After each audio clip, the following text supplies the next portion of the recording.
해주세요. 우리 사랑하는 평강교회 청년부, 청소년부 친구들 안녕하세요. 자, 오늘 또 온라인으로 함께 만나고 또 하나님 앞에 예배 드리겠습니다. 다 같이 사도신경 고백하겠습니다. 나는 전능하신 아버지 하나님 천지의 창조주를 믿습니다. 나는 그의 유일하신 아들 우리 주 예수 그리스도를 믿습니다. 그는 성령으로 잉태되어 동정녀 마리아에게서 나시고 본디오 빌라도에게 고난을 받아 십자가에 못 박혀 죽으시고 장사된 지 사흘 만에 죽은 자 가운데서 다시 살아나셨으며 하늘에 오르시어 전능하신 아버지 하나님 우편에 앉아 계시다가 거기로부터 살아있는 자와 죽은 자를 심판하러 오십니다.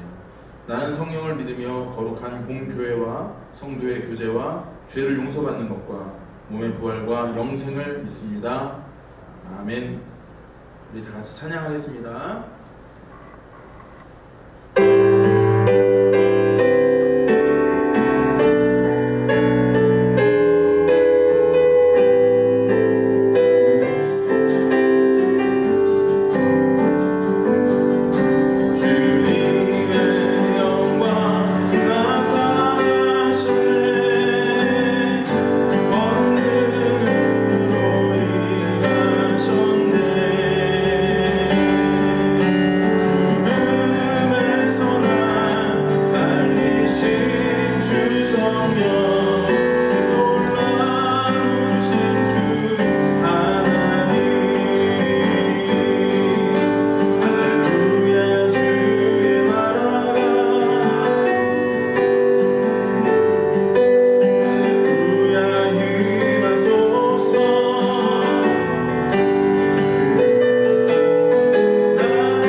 신실하신 우리 아버지 하나님 감사합니다.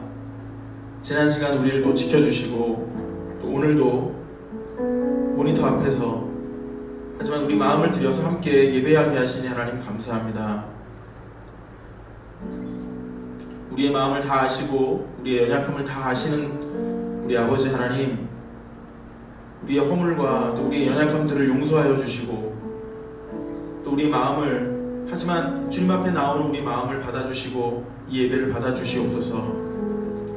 지난 한 시간 돌아보면 너무나도 하나님을 떠나 있고 하나님을 사랑하지 못했던 우리 마음들 고백할 수밖에 없습니다. 걱정하고 불안해하고 속상해하고 시기하고 미워하고 불안해했던, 또 슬퍼했던, 또 하나님을 전혀 모르는 사람처럼 살아왔던 우리의 시간들 하나님 용서하여 주시옵소서. 오늘 주님 앞에 나와 예배할 때에 하나님을 더욱더 알게 하시고 주님의 좋으신 성품들, 또 마음들, 또 말씀을 들어 알아서 깨닫는 그런 귀한 시간이 될 수 있도록 주님 인도하여 주시옵소서. 다시 간염병이 확산되어서 다시 모이지 못하는 우리의 어려움들을 아버지께서 돌아보실 줄 믿습니다. 우리를 불쌍히 여겨 주시옵소서. 우리의 허물들을 용서하여 주시고 우리의 욕심들을 내려놓게 하시고 오직 하나님이 주시는 마음으로 새롭게 되는 이 시간들이 오히려 될 수 있도록 주님 인도하여 주시옵소서. 부족한 우리들에게, 정말 자격 없는 우리들에게 사랑을 주시고 구원하여 주시고 오늘 또 예배로 불러주시고 말씀을 주시오니 이 말씀 듣고 우리가 깨달을 수 있는 우리 마음들이 다 될 수 있도록 주님 인도하여 주시옵소서. 말씀을 들고 이 자리에 서시는 우리 목사님에게 능력을 더하여 주시고 축복하여 주셔서 목사님의 입으로 나오는 말씀이 하나님의 마음으로 우리에게 다 전달될 수 있도록 주님 함께하여 주시옵소서. 우리의 마음 주님께 드립니다. 주님 붙잡아 주시고 온전히 영광 받아 주시는 이 한 시간이 될 수 있도록 주님 인도하여 주시옵소서. 예수님 이름으로 기도드립니다. 아멘. 준비하신 헌금은 오늘 예배 중에 또 예배 후에 교회 계좌나 또 모으셨다가 오프라인 예배 나올 때 드리시면 좋겠습니다. 이제 목사님 나오셔서 말씀 전해 주시겠습니다.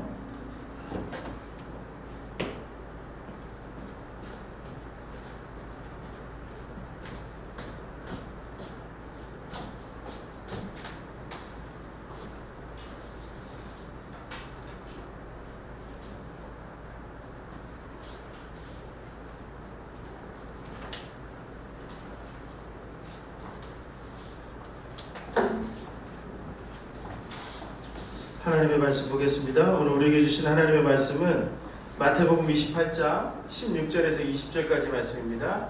마태복음 28장 16절에서 20절까지의 말씀입니다.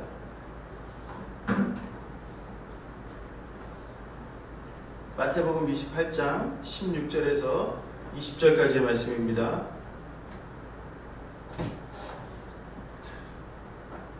화면을 조금 이렇게 당겨주세요. 네. 우리 마태복음 28장 16절에서 20절 우리 한 목소리로 같이 읽겠습니다. 16절에서 20절입니다. 11제자가 갈릴리에 가서 예수께서 지시하신 산에 이르러 예수를 배웠고 경배하나 아직도 의심하는 사람들이 있더라. 예수께서 나와 말씀하여 이르시되 하늘과 땅의 모든 권세를 내게 주셨으니 그러므로 너희는 가서 모든 민족을 제자로 삼아 아버지와 아들과 성령의 이름으로 세례를 베풀고 내가 너희에게 분부한 모든 것을 가르쳐 지키게 하라. 볼지어다 내가 세상 끝날까지 너희와 항상 함께 있으리라 하시니라. 아멘. 오늘도 우리 함께 예배하지 못하고 온라인으로 예배를 드리게 돼서 안타깝고 아쉽고 그렇지만 그럼에도 불구하고 이 시간이 하나님을 만나고 하나님께서 우리에게 주시는 그 메시지를 듣고 말씀을 듣고 우리의 삶을 변화시켜 나가는 예배의 자리라고 하는 사실을 여러분들 기억하시고 오늘 예배 가운데 하나님의 임재를 좀 경험하고 하나님의 은혜를 경험할 수 있는 귀하고 복된 은혜의 자리가, 은혜의 시간이 되기를 간절히 소망합니다. 제가 한 사람의 얼굴을 먼저 보여드립니다. 어떤 분인지. 이 사람의 얼굴을 아마 기억하시는 분이 별로 없을 것 같은데 저도 이 얼굴을 잘 모릅니다. 이번에 좀 찾아보면서 알았는데 이 사람은 미국의 가장 전설적인 부자로 알려져 있는 존 데이비스 록펠러라고 하는 사람입니다. 20세기가 들어섰을 때 1900년대가 시작됐을 때 미국이 가지고 있었던 전 재산의 98%를 독점했던 사람입니다. 그 사람이 가지고 있었던 재산을 돈으로 오늘날 화폐 가치로 환산을 하면 빌 게이츠가 가지고 있는 돈의 3배, 약 한 175조 원을 개인 돈으로 가지고 있었던 사람이었고요. 이 사람으로 인해 가지고 석유 재벌 중에 한 사람, 스탠다드 오일이라고 하는 회사를 설립해서 석유를 처음으로 이 사람이 회사를 설립해서 석유를 개발하고 석유를 판매했던 사람 중에 한 사람인데, 이 사람 때문에 미국에 처음으로 반독점법이라고 하는 것이 생겼고요. 이 사람은 어떤 것으로 유명했느냐면 수단과 방법을 가리지 않고 돈 버는 사람으로 유명했습니다. 그래서 그 사람의 별명이 악의 화신으로 불렸고, 또 한 가지는 더러운 자본가라고 하는 그런 별명을 가지고 있었다라고 알려지고 있습니다. 그가 세계에서 가장 큰 부자, 미국에서 가장 큰 부를 축적했던 나이가 43살이었습니다. 43세에 가장 큰 부를 누릴 수 있었고 가장 완벽한 삶을 추구한다고 생각했었습니다. 그러나 55세가 되었을 때 이 록펠러가 쓰러집니다. 쓰러진 이유는 기관지 탈모증, 신경병, 위궤양, 탈진이라고 하는 여러 가지 합병증이 겹치면서 그도 어쩔 수 없이 쓰러질 수밖에 없는 몸 상태가 되었다라고 하는 거죠. 그런데 놀랍게도 하루에 100만 불을 벌었던 그 사람이 쓰러지고 난 뒤에 자신의 삶이 아무것도 의미가 없다라고 하는 것을 알게 되었고, 그런 가운데 어느 날 침상에서 무릎을 꿇고 어렸을 때 배웠던 기도라고 하는 것을 하기 시작합니다. 그랬을 때 그가 느꼈던 것들은 어떤 것들이었느냐면, 그가 어렸을 때 하나님과 약속했던 어린 시절 기도하며 하나님과 약속했던 그 약속의 말씀을 이 무릎 꿇고 기도하는 가운데 깨닫습니다. 그리고 하나님 앞에 엎드려 기도하기를 시작합니다. 하나님, 제가 잘못했습니다. 저를 용서해달라고 하는 그 기도였습니다. 근데 그 약속이 뭐였느냐면 자기가 11조를 하나님 앞에 드리겠다라고 하는 그 약속이었는데, 그 11조를 드리겠다라고 하는 그 약속을 어느 순간 잊어버리고 있었던 거예요. 그랬을 때에 그렇게 회개의 기도를 드리고, 그리고 마지막에 그가 이렇게 선언합니다. 하나님은 내 모든 것이 되십니다. 이제 내 모든 것들이 하나님의 것이 되십니다 라고 하는 고백을 이 록펠러가 하기 시작합니다. 그리고 나서 자기가 알고 지냈던 프레드릭 게이츠라고 하는 목사님을 찾아가고, 그리고 어떻게 해야 될지를 의논하는 가운데 자기가 그동안 드리지 못했던 11조를 모두 끌어모아서 재단을 만듭니다. 그것이 오늘날까지 존재하고 있는 록펠러 재단입니다. 얼마나 위대한 일을 하기 시작하냐면 11조로 그가 드리기 시작했던 그 감사, 그것 이상으로 자기 수입의 절반을 이 재단에 투입합니다. 그 재단에서 만들었던 첫 번째 사업이 지금도 유명한 시카고 대학을 만드는 거였고, 12개의 종합대학을 만들었고, 12개의 단과대학을 만들었고, 뉴욕의 교회를 비롯한 4,928개의 교회를 지었습니다. 55세까지밖에 살 수 없다고 했던 이 사람의 삶은 98세까지로 연장되었고, 마지막까지 가장 아름다운 삶으로 살았습니다. 그리고 그가 죽었을 때 그에게 붙여졌던 별명은 더러운 자본가가 아니라 위대한 자선가라고 하는 놀라운 별명을 얻게 되었다라고 하는 거죠. 그런데요, 여러분, 이 록펠러 한 사람의 삶은 한 사람의 삶으로 끝나지 않았습니다.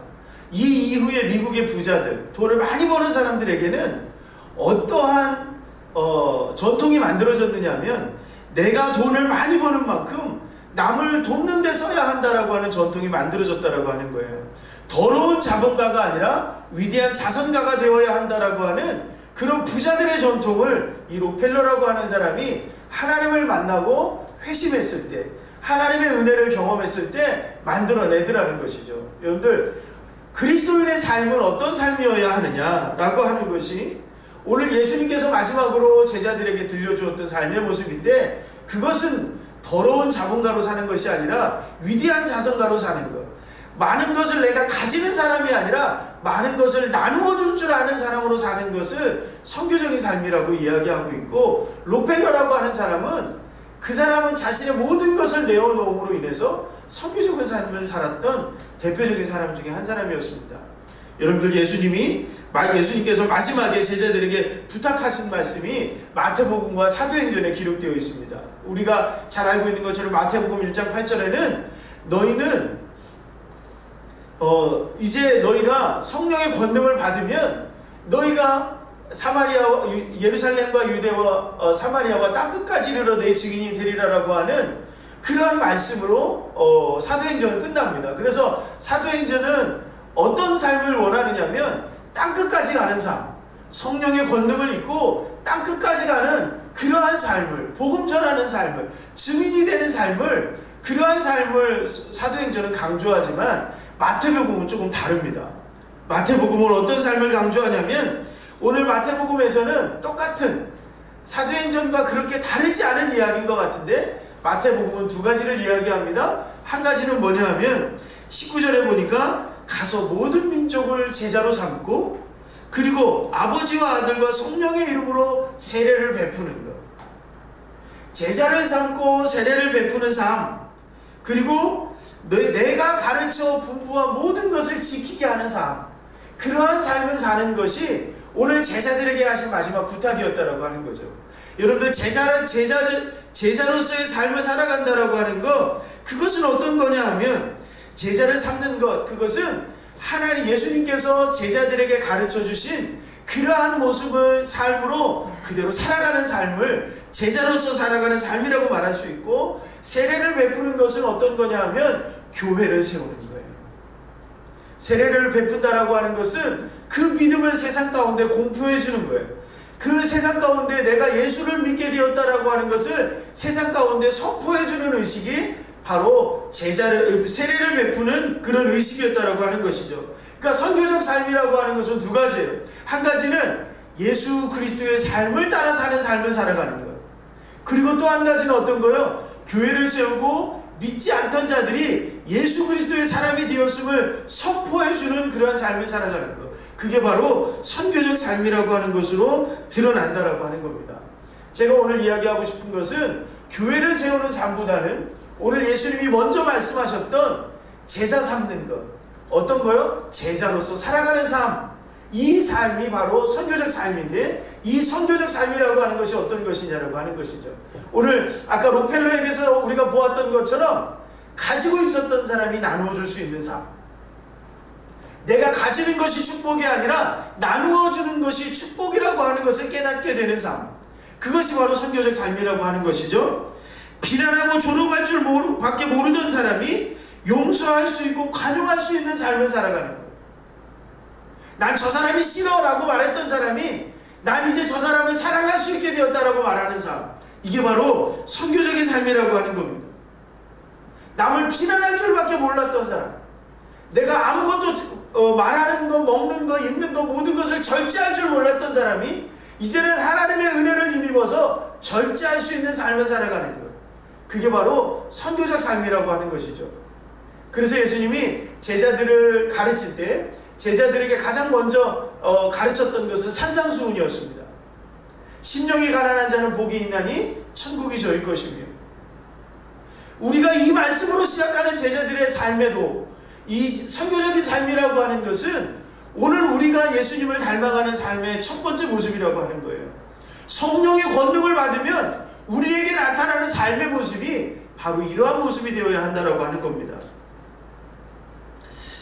제가 오늘 들어오기 전까지 제가 저에게 왔던 카톡이라든가 페이스북이라든가 이런 거에 올라왔던 대다수의 이야기들은 뭐냐면, 가장 충격적인 말 중에 하나는 한국교회는 죽었다는 이야기였고, 그리고 또 한 가지는 한국교회는 더 이상 회생이 불가능하다는 이야기였습니다. 어떤 사람은 얘기합니다. 이제는 가장 비기독교적인 모습으로 살아가야만 기독교인이 인정받을 수 있다라고 얘기합니다. 이번 주간 한국교회가 가장 욕을 많이 먹고 한국교회가 비난을 많이 받았습니다. 한국교회가 더 이상은 입으로 전하는 것이 불가능해질 정도로, 입으로 복음을 전하는 것이 불가능해질 정도로 굉장히 어려움을 겪고 있는 것이 사실입니다. 저도 답답하고 오늘 와서 교회 와서 기도하며 찬송 찬양할 때에 눈물이 나는 그런 경험을 저는 오늘도 하고 있습니다. 여러분, 한국교회가 왜 이렇게 어려워졌습니까? 한국교회가 이렇게 어려워진 이유 가운데 하나는 복음을 전할 때, 선교적 삶으로 살아가며 복음을 전할 때 우리가 복음을 전하는 것이 언제나 입술이었다라고 하는 거예요. 우리의 입술로만 복음을 전하는 그러한 삶의 모습이 선교적 삶으로 이어지지 못했기 때문에 우리의 삶의 모습이 사람들을 감동시키지 못했다라고 하는 것 때문에 그렇습니다. 많은 사람들이 한국교회가 죽었다고 얘기하고 많은 사람들이 한국교회를 비난합니다. 그런데 여러분 한번 생각해 보십시오. 진짜 그리스도인들의 모습은 어떤 모습입니까?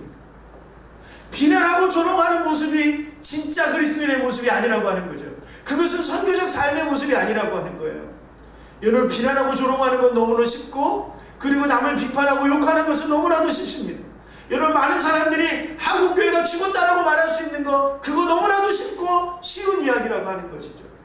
근데 하나님이 오늘 우리에게 원하는 삶의 모습이 과연 그런 모습이냐라고 하는 거예요. 한국교회를 향하신 하나님의 음성이, 한국교회 그리스도인들에게 향한 하나님의 음성이 과연 그것이냐라고 하는 것입니다. 여러분, 하나님께서 오늘 우리에게 원하시는 것은 어떤 걸까요? 용서할 수 있고 관용할 수 있고, 잘못한 것을 회개할 수 있고, 그리고 하나님이 원하는 삶의 모습 가운데 선한 것을 베풀 줄 알고, 그리고 하나님이 기뻐하시는 삶에 나를 희생할 줄 알고 나를 내어놓을 수 있는 삶의 모습이 아니냐라고 하는 것이죠. 어떤 큰 교회 목사님이 이번에 수혜가 났더니 성도들 1700명을 이끌고 어디로 갔느냐면 1700명을 이끌고 수혜가 났던 곳을 향해서 성도들과 함께 뛰어갔습니다.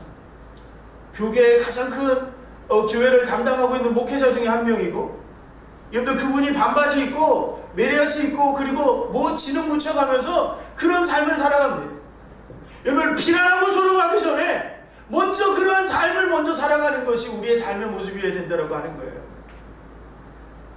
수혜 현장에 뛰어가지 않았고, 그리고 여러분, 이 코로나19 감염병으로 인해서 많은 사람이 고통받는 고통의 현장에서 희생하지 않았다면 함부로 한국교회가 죽었다라고 말해서는 안 된다라고 하는 거죠.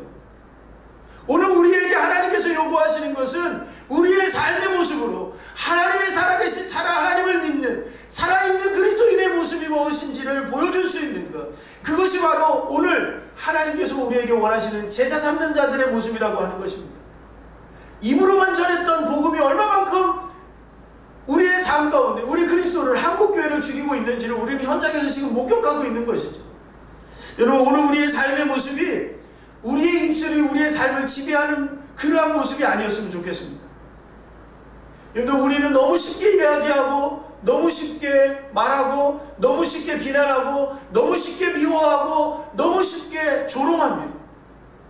그러나 하나님이 오늘 우리에게 원하시는 것은 비난하고 조롱하는 것이 아니라 품을 수 있고, 여전히 연약한 한국교회의 연약한 믿음과 여전히 아직까지도 하나님 앞에 도달하지 못했던 한국교회의 수준을 조금 더 높일 수 있도록 한국교회를 품고 기도하고 눈물을 흘릴 수 있는 모습을 하나님이 오늘 우리에게 원하고 계신다라고 하는 거예요. 제자 삼는 자의 모습, 제자 삼는 그리스도인의 모습이 오늘 우리에게 필요하다라고 하는 것이죠. 여러분, 예수님이 어떻게 하셨습니까? 넌 내가 가르쳐 지키게 하라고 하는, 내가 분부한 모든 것을 가르쳐 지키게 하라고 예수님 말씀하셨을 때 예수님은 어떻게 하셨습니까? 자신을 비난하는 사람들을 바라보며 조롱하고 돌 던지는 사람을 향해서 예수님은 오히려 침묵하셨습니다. 그리고 십자가상에서 오히려 예수님은 중보하십니다. 아버지, 저들이 저들의 죄를 알지 못하나이다. 저들을 용서해달라고. 여러분, 오늘 우리에게 필요한 것은 어떤 것이죠?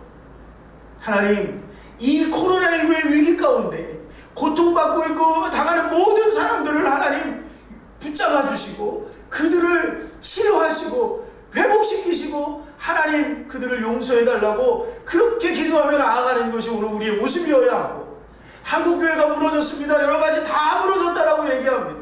그렇다면 하나님 앞에 살려달라고 애원할 수 있는, 하나님 우리가 다시 시작하겠다고 결단할 수 있는 그러한 모습이 오늘 우리에게 필요하다라고 하는 거죠. 어떻게 감히 한국교회가 죽었다는 이야기를 함부로 할 수 있습니까? 어떻게 감히 목사들의 입에서 한국교회가 사망했다는 이야기를 할 수가 있겠습니까? 여러분, 한국교회는 죽지 않습니다. 복음이 붙잡혀 있는 한, 복음으로 사로잡혀 있는 한, 하나님의 말씀을 붙잡고 있는 한 하나님은 한국교회를 쓰십니다. 여러분들 그것을 믿으십시오. 우리가 설령 잘못하고 실수했다 할지라도 우리가 하나님 앞에 돌아온다면, 하나님 앞에 다시 설 수 있다고 한다면 하나님은 한국교회를 쓰십니다. 한국교회를 쓰실 것이고 한국교회를 통해서 세상을 변화시켜 나갈 수 있는 미랄이 되게 하실 것입니다. 여러분, 오늘 우리가 이 어려움과 위기 가운데, 비난당하고 조롱당하는 가운데 오늘 우리의 삶을 다시 한번 돌아봅시다.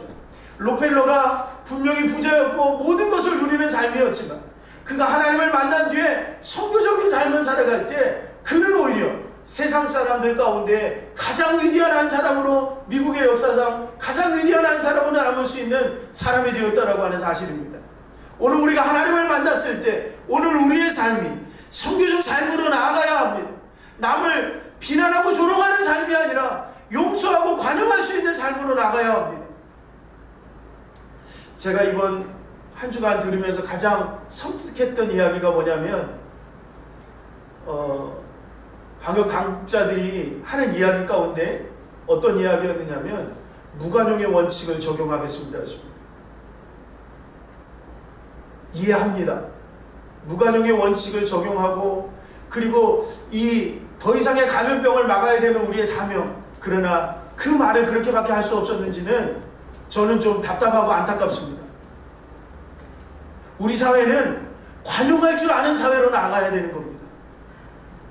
무관용의 원칙이 적용되어야 하는 것은 그러한 부분들 가운데 무관용의 원칙이 적용된다 할지라도 함부로 말해서는 안 되는 사회라고 하는 것이죠.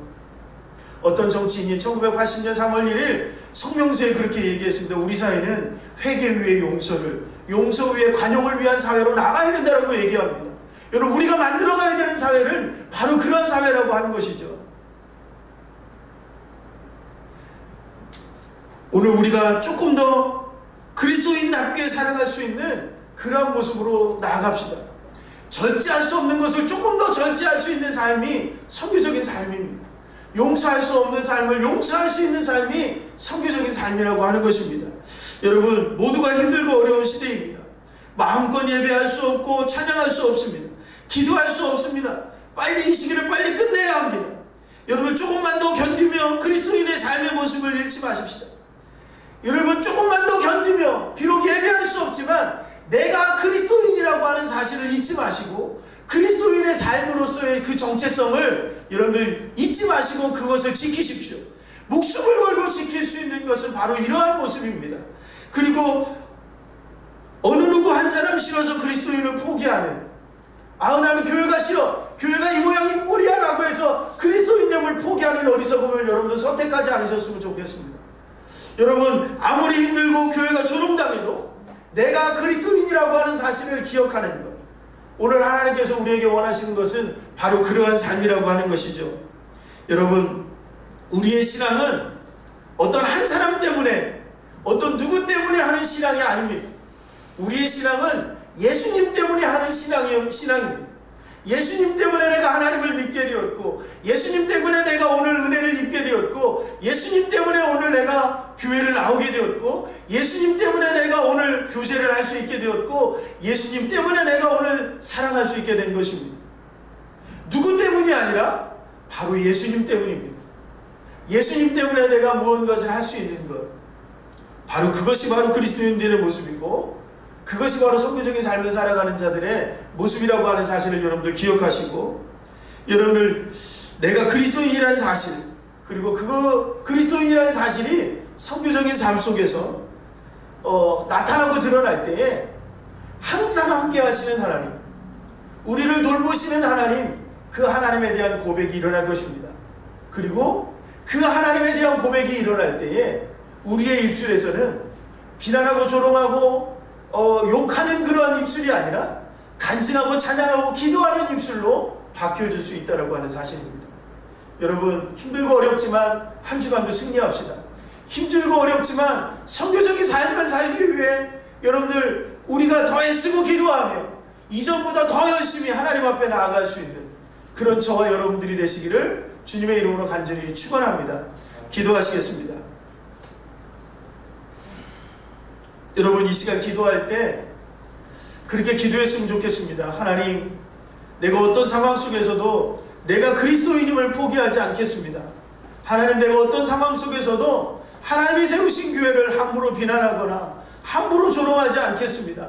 하나님, 더 아름다운 교회를 세우는 하나님의 사람이 되기를 원하고 하나님이 기뻐하시는 교회를 세우는 그러한 그리스도인 되기를 원합니다. 이 시간 좀 우리 같이 TV 앞에 그리고 인터넷 앞에 스마트폰 앞에 있지만 이 시간 같이 좀 우리 통성으로 기도하며 나갑시다. 내가 도저히 기도할 수 없다면 마음으로라도 기도하며 나갑시다. 하나님, 내가 결단합니다. 내가 선교적인 삶을 살기로 결단합니다. 하나님, 내가 하나님이 기뻐하는 삶을 살기로 결단합니다. 내가 그리스도인됨을 버리지 않기로 결단합니다. 하나님, 내가 교회를 지키는 하나님의 파수꾼 되기를 위해 결단합니다. 이 시간 좀 같이 기도하며 하나님 앞에 나아갑시다. 은혜가 풍성하시고 자비하신 하나님, 아버지 하나님, 오늘도 하나님 앞에 눈물로 하나님 앞에 나아갑니다. 우리의 연약함을 하나님 용서하여 주시옵소서. 우리의 연약함으로 말미암아 비난당하고 조롱당하며 세상의 웃음거리가 될 수밖에 없는 우리의 현실을 하나님 앞에 고백합니다. 그러나 하나님, 다시 한번 우리가 결단하며 하나님 앞에 나갑니다. 하나님, 우리가 진정으로 하나님의 제자로 예수 그리스도의 제자로 살아가며 선교적인 삶을 살아가기로 다짐하고 결단합니다. 하나님이 기뻐하는 삶을 살아가기로 다짐하고 결단합니다. 아버지 하나님, 우리를 용서하여 주시옵시고 아버지 하나님, 우리가 결단하며 나아갈 때에 우리를 통하여 새로운 하나님이 원하시는 그러한 삶의 모습으로 변화되어지기를 원합니다. 아버지 하나님, 우리가 그리스도인됨을 아버지 하나님 결코 잊지 않겠습니다. 결단하며 나아갑니다.